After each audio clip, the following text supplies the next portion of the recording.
En naturopathie, on dit que la maladie n'est rien, que le terrain est tout.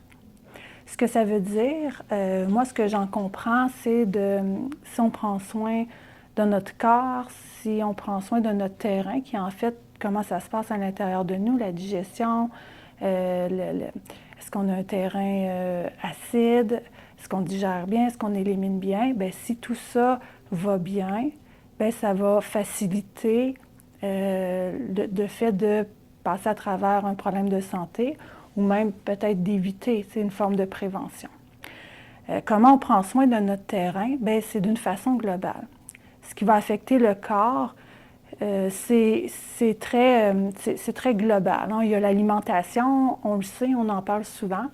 Moi, ce que je recommande l'hiver, comme dans cette période-ci, c'est de se faire des pousses de germination. C'est rempli de vitamines, de minéraux. Ça remplace un peu ce qu'on irait chercher dans les jardins, étant donné qu'on n'a pas de jardin en hiver ici. Alors, de se faire des pousses de germination, c'est ce qu'il y a de plus frais. Et ça vous permet de manger du vivant. Donc, d'ajouter ça, c'est un temps idéal en plus dans cette saison-ci de le faire. Je parlerai aussi de nourriture. On se nourrit aussi de ce qu'on regarde, les émissions à la télévision, les écrans. C'est une forme de nourriture. Donc, si on écoute toujours des choses qui sont lourdes, qui sont violentes, bien, ça va être une façon de nourrir aussi notre corps, d'amener comme une forme de stress. On n'en est pas toujours conscient, mais ça a vraiment un impact aussi sur notre corps.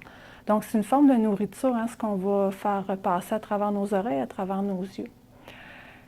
Puis aussi, bien sûr, c'est tout ce qu'on vit émotionnellement. Parfois, on n'est pas en contrôle de ce qui... Bien, on n'est pas tout le temps en contrôle de ce qui va arriver dans notre vie. Donc, des fois, émotionnellement, il se passe des choses qui nous brassent, puis ça peut impacter le corps.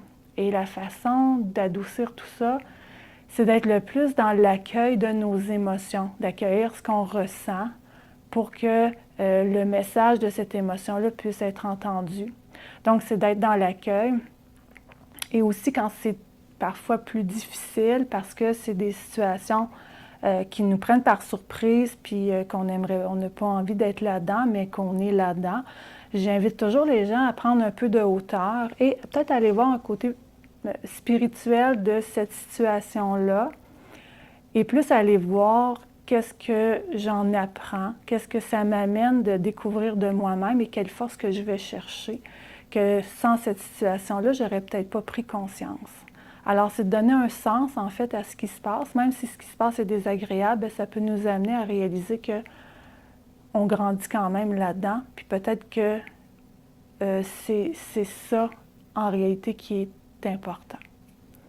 Alors, tout ça, toute cette façon de voir la vie, toute cette façon de voir notre vie, toute cette façon de s'alimenter, de prendre soin de nous, la bienveillance qu'on a envers nous, de se donner des heures de repos, de